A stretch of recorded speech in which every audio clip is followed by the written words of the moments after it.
여러분들의 삶의 구석구석에 나타나기를 주님의 이름으로 축원합니다. 오늘 축도 끝나고 곧바로 나가지 마시고 우리 공동의회에 대해서 간단히 소개를 받고 나가시면 좋겠습니다. 옛날에 어떤 조선시대에 중국 연변과 또 중국 북경과 이렇게 무역업을 하는 큰 거상이 있었다고 그래요. 우리 한국 거상인데 그분이 이제 중국에서 무역을 잘하고 많은 걸 팔고 기분 좋게 돌아오면서 임금님에게 선물을 하나 사드려야 되겠다 싶어서 중국에서 특이하게 생긴 중국 참새들을 샀대요. 중국 참새들을 다 사가지고 가지고 와서 임금님께 딱 드리려고 생각을 하니까 7마리여야 되는데 6마리밖에 안 되더래요. 어떡하나, 7마리, 우리나라에서는 7자가 참 좋은 숫자인데 어떡하나 그러다가 할 수 없이 한국 참새 한 마리를 잡아서 거기다가 중간에다 딱 넣고, 그리고 이제 임금님에게 진상을 했대요.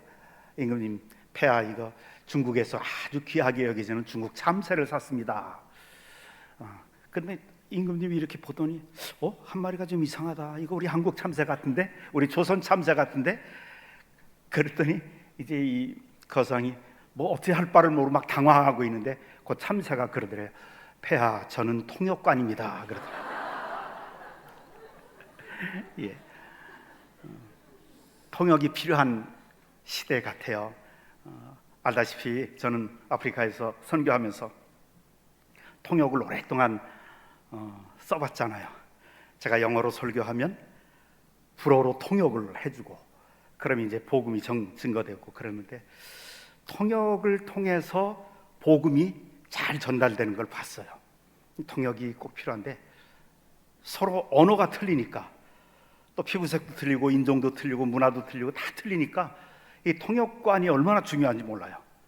그런데 언어가 같고 피부색도 같고 민족도 같고 문화도 같고 다 똑같은데 통역관이 필요한 시대가 됐더라고요.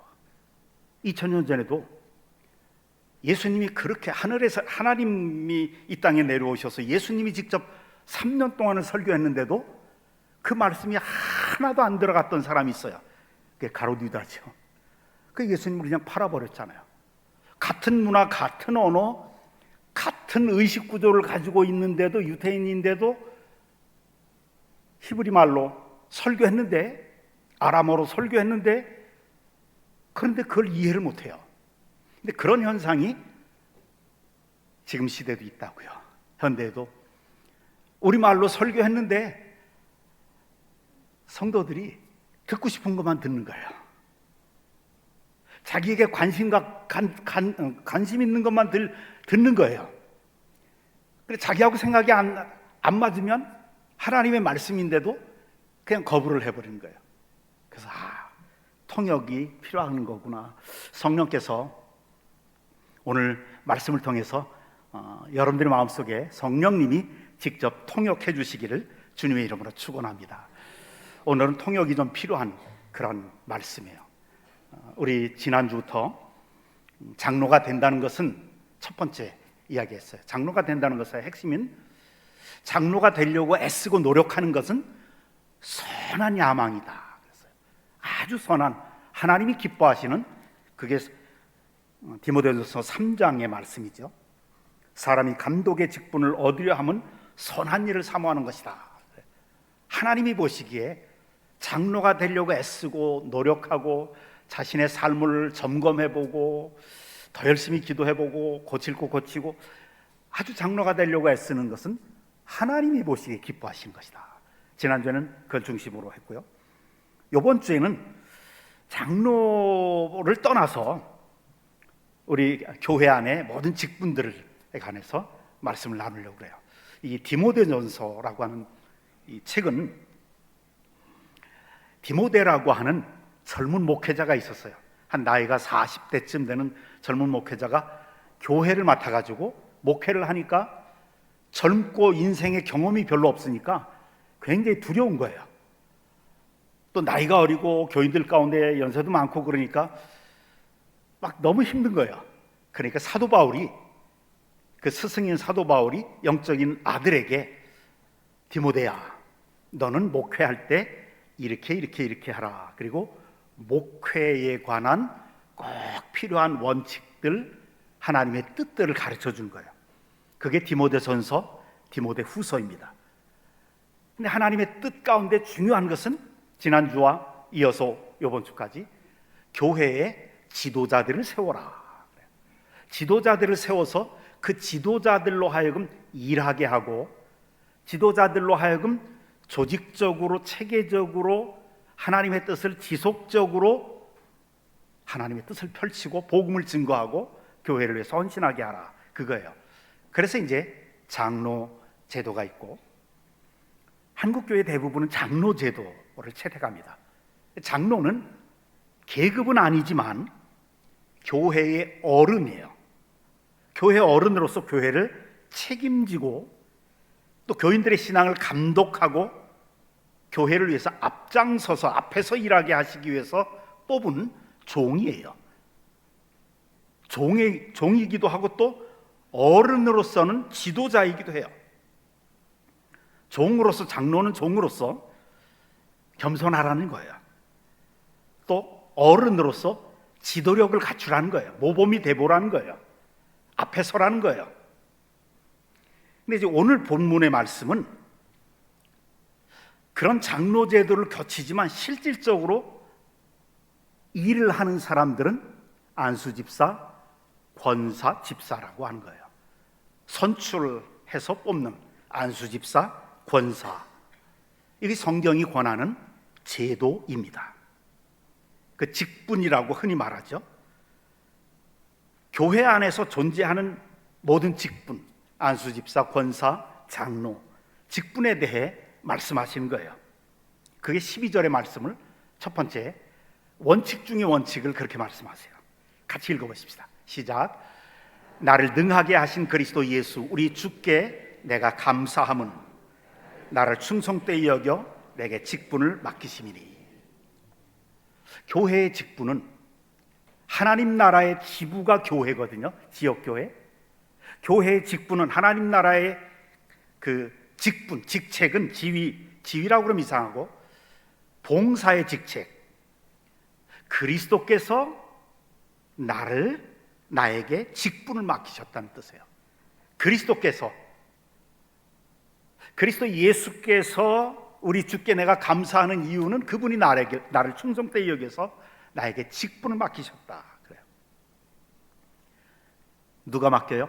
그리스도께서 나에게 직분을 맡기셨다. 그러니까 직분자 여러분, 오늘 잘 들어보시죠. 이 직분의 원칙이에요. 하나님이 원하시는 거예요. 하나님 나라의 직분, 그리스도께서 맡긴 것이라는 뜻이에요. 여러분들이 맡고 싶어서 이 봉사의 직책을 맡은 것 같지만, 내가 하고 싶어서 하는 것 같지만 그게 아니라는 거예요. 그리스도께서 나에게 직분을 맡기셨다. 장로나 안수집사나 권사 되는 것이 자원봉사가 아니라는 거예요. 자원봉사. 많은 사람들이, 현대교회 많은 그리스도인들이 이걸 마치 자원봉사처럼 생각을 하는데 절대로 그게 아니라는 거예요. 내가 하고 싶어서 하는 봉사고 내가 원해서 섬기는 봉사의 직분이라면 하기 싫으면 안 해도 돼요. 내가 원해서 이 직분을 받고 내가 원해서 섬기는 봉사 직책이라면 하다가 싫어질 때가 있잖아요. 그러면 안 해도 돼요. 짜증날 때가 있잖아요. 그러면 안 해도 돼요. 기분 나쁠 때가 있잖아요. 그러면 내가 원해서 받은 거라면 안 해도 돼요. 그런데 교회의 직분은 내가 원해서 받은 게 아니라는 거예요. 선거를 통한 하나님의 방법이 선거를 통해서 역사하시는데 그걸 통해서 선출받았다는 거예요. 자존심 상하면 안 해도 된다는 거예요. 내가 원한다면, 자원봉사라면, 장로 직분, 안수집사, 권사하다가 수 틀리면 우리 교회 안에도 수근수근하는 사람들, 험담하는 사람들이 종종 있는 것을 발견하잖아요. 예수 믿고 구원받았으면서도 아직 이 입을 통제할 수가 없어서 막 입에서 험한 험담 나오고 뒷담화하고 이런 사람들이 있잖아요. 그 뒷담화 들으면 얼마나 기분 나빠요. 자존심 상하고. 교회 직분이 자원봉사라면 남들이 험담하고 비난하고 알아주지도 않고 힘들면 도망가도 돼요. 안 해도 돼요. 그러나 교회 직분은 그게 아니라는 거예요. 그런 자원봉사 제도가 아니에요. 그리스도께서 나에게 맡긴 것이다. 그래서 여러분, 내가 장로건 안수입사건 봉사 권사건 간에 주님이 맡기셨다라고 하는 것에 분명하게 이거 붙잡아야 돼요. 이게 기본 원리예요. 어떤 분들은 잠깐 잘못 생각해서 이렇게 말하는 목사님들도 가끔 있어요. 내가 장로로 세웠는데. 그거는 틀린 말이에요. 목사가 세운 게 아니에요. 하나님이 세운 거예요. 주님이 맡기셨어요. 세상적인 관점으로 보면 교회 직분은 자원제가 아니라 징집제예요. 징집제. 징집이라는 거 아시죠? 군대를 한번 생각해 보세요. 일본에 있는 자위대, 이건 자원제예요. 또 미국에 있는 미국 군대, 자기가 자원해서 입대하는 거예요. 그게 직장이에요. 엄청난 그 월급을 받아요. 월급이 굉장히 세요. 일반 직장하고 똑같아요. 미국 같은 데는 예를 들면 내가 시민권이 필요한데 시민권이 없다. 그럼 미국 군대에 자원 입대하면 시민권이 그냥 나와요. 그런 특권도 줘요. 하도 군인들 이렇게 수급하기가 힘드니까 그런 특권도 주고 월급도 많이 주고. 그러나 우리나라 군대는 안 그래요. 이스라엘 군대도 안 그래요. 이건 징집제예요. 무조건이에요. 국가가 부르면 무조건 가야 돼요. 이건 의무예요. 국가가 무슨 일을 맡기면 그거 해야 돼요. 실컷 좋건 내가 힘에 부치건 무조건 해야 돼요. 힘들다고 그만둘 수가 없어요. 고통스럽다고 그만둘 수가 없어요. 국가가 일을 맡기면 그건 사명이에요. 의무예요. 징집제라고 그래요. 그거를. 저도 젊었을 때 군대에 갔을 때 징집제이기 때문에 나라에서 맡긴 게 너무 희한하고 너무 고통스러운 건데, 그런데 하라고 그러니 해야 돼요. 내가 만약에 안 하겠다 그러면 도망병이 돼요. 하나님이 부르신 하나님 나라의 주님과 주님의 영광과 복음을 위해서, 주님의 몸인 교회를 위해서 주신 직분과 사명은 징집제라는 거예요. 그리스도께서 나를 충성되이 여겨 내게 직분을 맡기셨으니 그래요. 고통스럽고 아주 고약하더라도 해야 되는 거예요. 주님이 나를 지정하셨기 때문에, 나를 충성되이 여겨서. 그래서 주님이 맡기신 직분이죠. 주님이 교회에 선거와 투표라는 방법을 통해서 임명하신 직분이고 사명이고 종이면서 동시에 지도자라는 하나님 나라의 신분입니다. 우리 교인들 가운데, 우리 교회에서는 그런 일을 본 적은 없지만 현대교회에서 많은 그리스도인들이 이 사회에서의 장짜리, 무슨 회장이다, 사장이다, 이사장이다, 이런 거는 굉장히 대단한 것처럼 그렇게 생각하면서 하나님이 맡겨주신 안수집사, 권사, 장로, 이걸 대단히 시시하게 생각하는 사람이 있어요. 우습게 여기는 사람이 있어요. 이건 하나님을 무시하는 거예요. 하나님을. 주님을 정말 만났을까? 이 사람이 정말 진심으로 예수를 믿는 사람인가? 주님을 한번 만나본 사람은 감히 그렇게를 못해요. 주님 한번 만난 사람은 직분자 볼 때 너무 귀하게 보여요. 며칠 전에 제가 새벽 예배 때 제 아내와 함께 걸어오다가 교회를 딱 들어섰는데 제일 먼저 만난 사람이 있어요. 그분이 어떤 장로님이더라고요. 너무 귀하고 너무 기뻐가지고, 야, 장로님, 내가 오늘 눈 뜨고 처음 본 사람이 장로님입니다. 내가 얼마나 영광인지 몰라요. 장로님 오늘 좋은 일이 있을 겁니다. 그래서 저도 하루 종일 기뻤어요. 우리는 좀 이런 순수함을 좀 회복해야 돼요. 제가 아프리카 콩고에서 이제 클러지 셔츠를 입고, 우리 목회자들이 입는 클러지 셔츠를 입고, 그 다음에 선교 때문에 차량을 타고 이렇게 천천히 가고 있는데 어떤 흑인 교인이 걸어서 출근하다가 저를 딱 보더니 클러지 셔츠 입은 것을 보니까, 전 우리 교회 교인은 아니었어요. 흑인인데. 근데 저를 클러지 셔츠 입은 거를 딱 보니까 너무 좋아하는 거예요. 그러면서 무릎을 딱 꿇고 하나님께 감사하더라고요. 야, 뭐 이거 샤머니즘이냐 뭐냐 이렇게 생각했는데 가만히 생각해보니까 너무 순수한 믿음이더라고요. 하나님이 세우신 하나님의 종을 보면서 저렇게 기뻐하고 행복해하고 감사해야 할 수 있을까? 저도 여러분들을 볼 때 솔직히 하나님이 세우신 집사고 권사고 장로이기 때문에 너무 귀하게 보여요. 우리는 좀 신앙생활할 때 너무 생각하는 게 많고 너무 비틀어서 생각할 경우들이 많아요. 좀 순수하게 생각해야 될 거예요. 나를 충성되게 여기셔서 나를 지정해서 주님이 나에게 직분 맡기셨다. 주님이 세우신 주님의 사명자고 종이라고 하는 이 사실, 이것이 우리의 출발점이라는 거예요. 주님이 맡겨주신 사명이기에 하다가 힘들어도 끝까지 해야 돼요. 주님이 맡겨주신 직분이기에 자존심 상하는 일이 있어도 해야 돼요. 주님이 맡겨주신 직분이기에 시험에 들어도 해야 되고, 상처받아도 해야 되고, 손해봐도 해야 되고, 고생돼도 해야 되고, 실증 나도 해야 되고, 하고 싶은 마음이 없어질 때도 해야 돼요. 그게 직분이에요. 여기서 출발해야 돼요.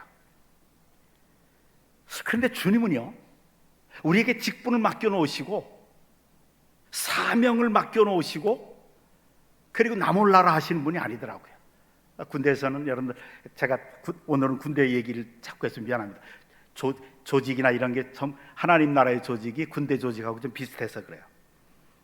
야, 담배 사와. 예. 가만히 기다리고 있어요. 돈 줄 때까지. 사오라니까?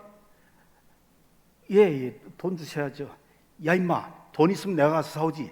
너한테 시키겠어? 하나님은 그런 분이 아니에요.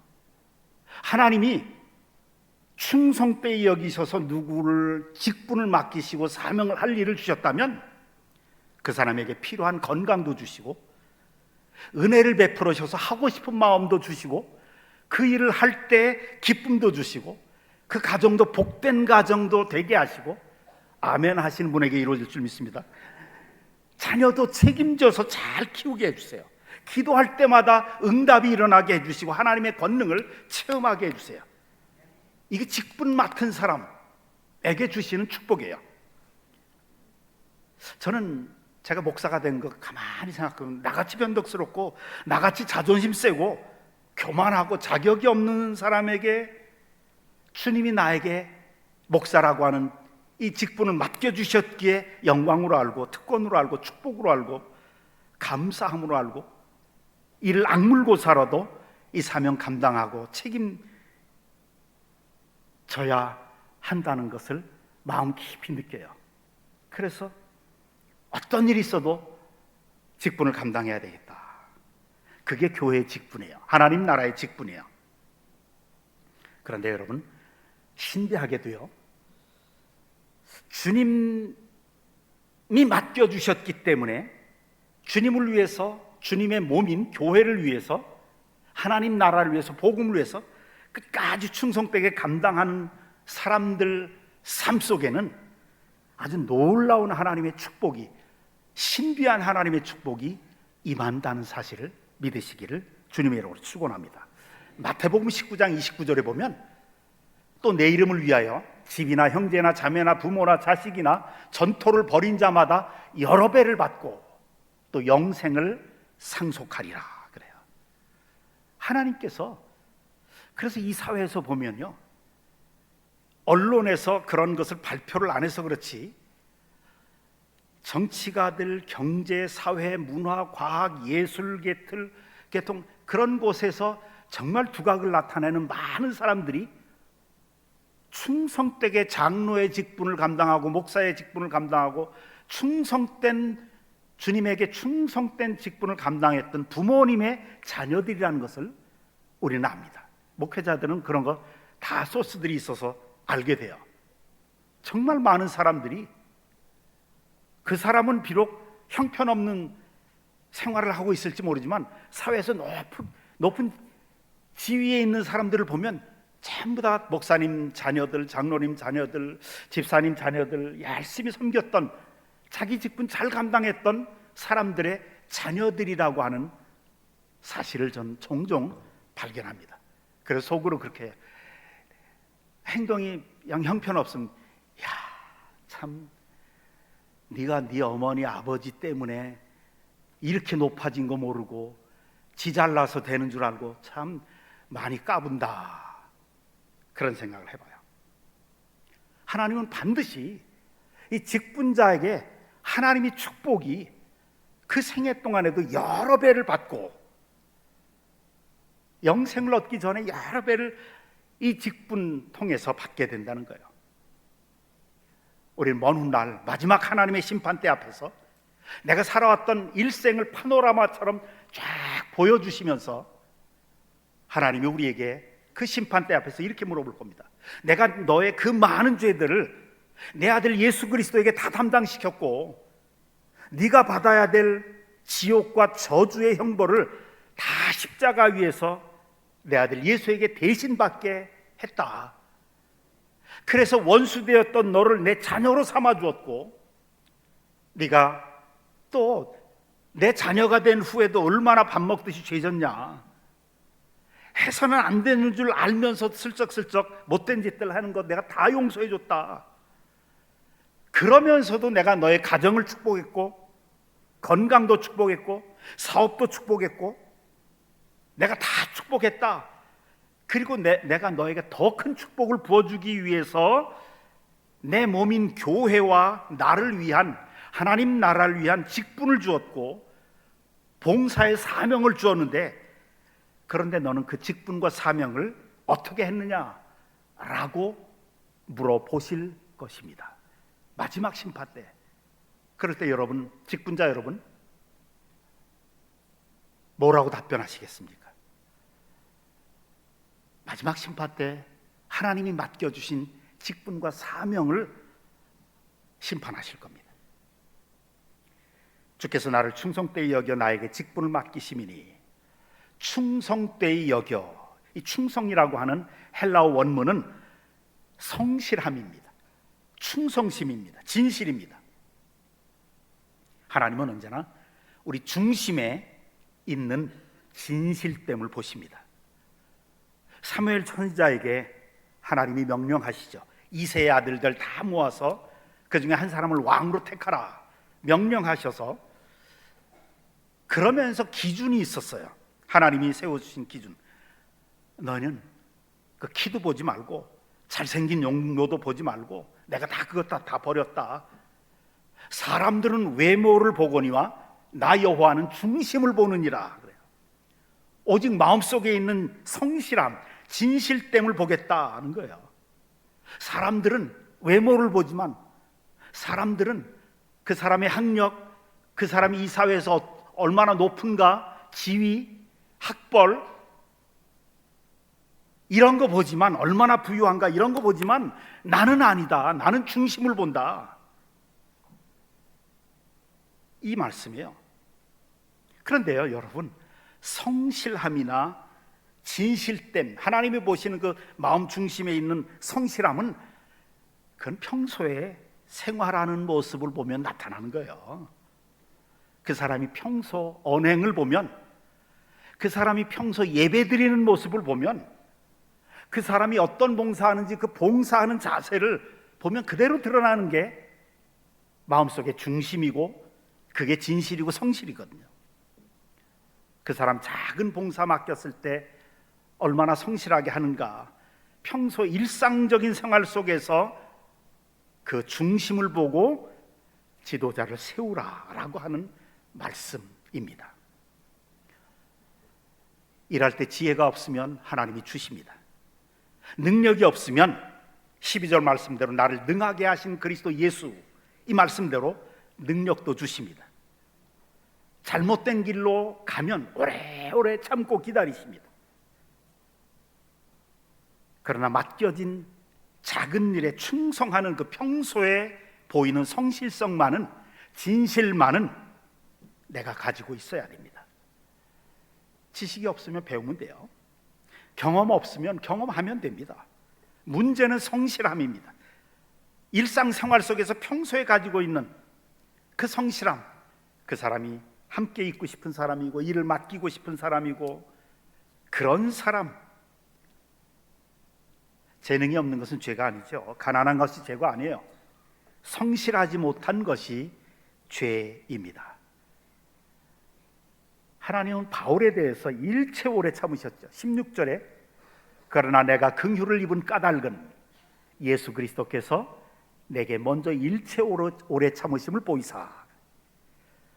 바울이 잘못되어 가는 것을 보시면서도 오래오래 참으셨어요.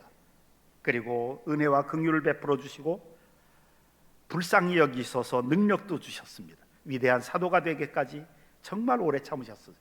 왜요?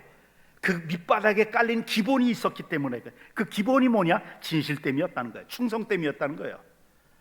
그러니까 바울이 이렇게 고백을 해. 13절에 내가 전에는 비방자요 박해자요 폭행자였으나 도리어 긍휼을 입은 것은 내가 믿지 아니할 때 알지 못하고 행하였습니다. 바울은 예수 믿는 사람들을 잡아서 옥에 던졌잖아요. 교회를 핍박했잖아요.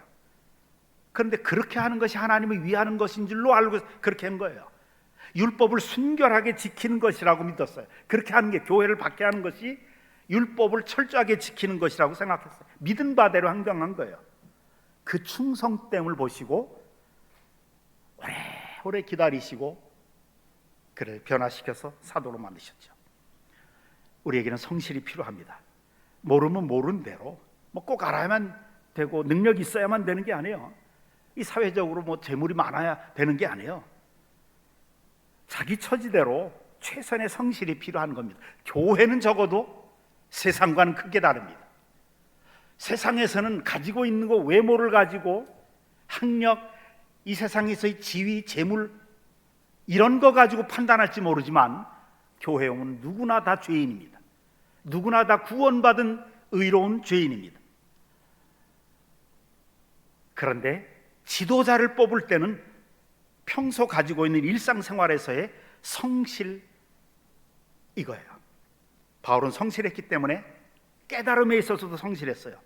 자기가 수십 년 동안을 배웠고 율법을 믿어왔지만 다메섹 도상에서 부활하신 예수님을 만나자 주님이 뭐라고 그래? 나는 네가 핍박하는 예수다. 그 말씀을 듣는 순간에 그냥 무릎 꿇은 거예요. 자기가 잘못됐다는 것을 깨달은 거예요. 그리고 깨달은 대로 철저하게 돌아서죠. 즉각적으로 주저없이 행동합니다. 예수 믿는 사람들을 붙잡기 위해서 가던 다메섹에 도중에 부활하신 주님 만나고 내가 잘못됐구나 깨달은 순간에 돌아서서 다메섹에 가서 예수를 그리스도라고 전도했어요. 깨달음에 성실했다고요. 충성됨. 이게 충성됨입니다. 그리고 그 전에 자기가 소중히 여기던 자기 지식, 학벌, 자기 믿음, 확신, 모든 걸 다 배설물로 여겼죠. 우리는 지금 이제 우리의 교회 미래를 위해서 장로 10분을 뽑습니다. 여러분 잘 뽑아야 됩니다. 교회를 책임지라고 뽑는 장로님들, 믿음의 최소한의 모습, 평소에 주일 성수 잘하는 모습, 11조 생활 잘하는 모습, 그런 모습을 보인 사람을 뽑아 주십시오. 그래야 교회가 미래가 있습니다. 교회를 아무것도 아닌 것처럼 교회를 귀하게 여기거나 교회를 사랑하거나 그런 게 없이 그냥 교회를 우습게 여기는 사람, 뒤에서 한국교회를 함부로 비판하는 사람, 그런 부정적인 사람 뽑으면 안 됩니다. 평소에 예배에 성실한 사람들, 주님을 뜨겁게 사랑하고 그 주님에 대한 사랑이 주님의 몸인 교회를 사랑하는 모습으로 구체적으로 나타나는 사람들, 정말 믿음으로 살아가려고 애를 쓰는 사람들, 그 마음속에 성실함이 있고 충성됨이 있고 진실됨이 있는 10명의 장로들을 뽑아주십시오. 특히 우리 교회가 호남 지역에서 총회적으로 상당히 중요한 위치에 있기 때문에 여자 장로님들의 활동이 너무 중요합니다. 또 여자 장로님들이 상대적으로 너무 부족하니까요, 숫자가 부족하니까 남녀 공히 10명의 성실하고 좋은 장로님을 뽑아주십시오. 그러나 여러분, 그같이 좋은 장로 선출하는 것도 중요하지만 그보다 더 중요한 일이 있습니다. 그것은 여러분들 모두가 그와 같은 좋은 장로가 되는 것에 도전하는 것입니다. 물론 모든 성도들이 다 교회의 장로가 될 수는 없지만 우리 교회 양동제일교회 교인들은 모두 다 좋은 장로감들이 되었으면 좋겠습니다. 좋은 교회는 좋은 교인들이 만드는 것이기 때문에 그렇습니다.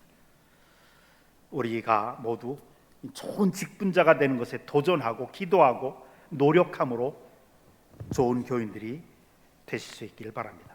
그래서 우리 양동제일교회 마당을 밟는 모든 사람들, 우리 다음 세대들이 다 복을 받는 명문교회를 세워나가기를 주님의 이름으로 축원합니다.